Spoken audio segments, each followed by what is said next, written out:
I'd like to take a moment to remind everyone, especially the black people on TV that are gushing about Kamala Harris. Oh, Kamala Harris. Oh, we got a female that's black that's the vice president. Ah. All right. So those people need to think about this for a second. You're obsessed with her race. But who is Kamala Harris?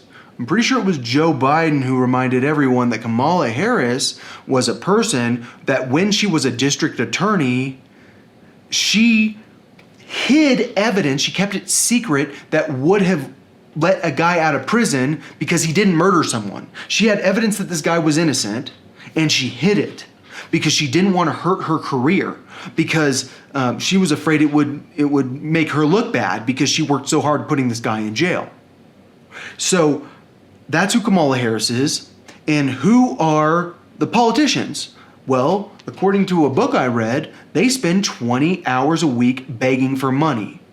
According to the president of Microsoft, the politicians have retreats, and you pay to go to the retreat, and you pay to get access to the politicians. And that's pretty much what it's like, is you're basically paying someone so that they'll listen to you.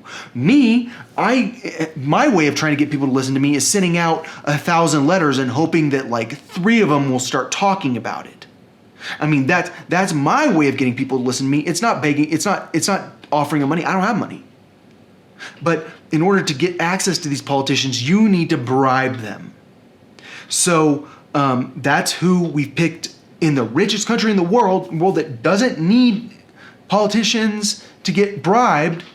Like, what we need is politicians that aren't allowed to accept money ever, because we're the richest country in the world. We can pay 400 people, and I guess we'd have to pay their staff too, to work for the American people and not work for money, not work for bribes. We can't.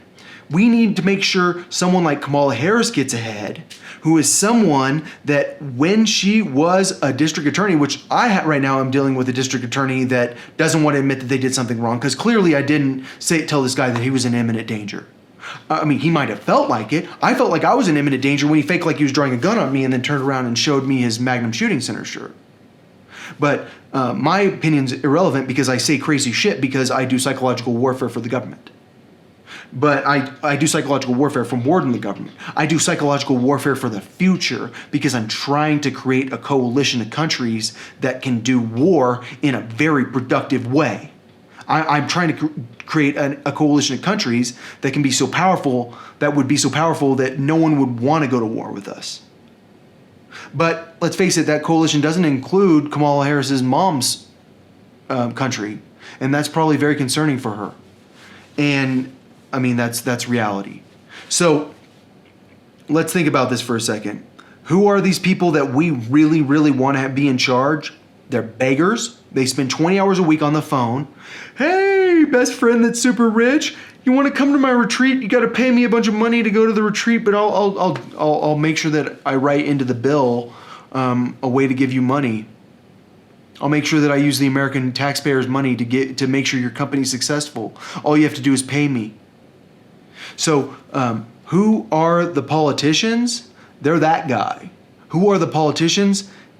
Apparently, it's someone like Kamala Harris who knew a guy was innocent and kept him in jail because she's never been to jail. And you know what happened? She didn't get in trouble for it. She got made vice president. I mean, how in the world do you not get in trouble for hiding evidence? Apparently, it's legal in this country.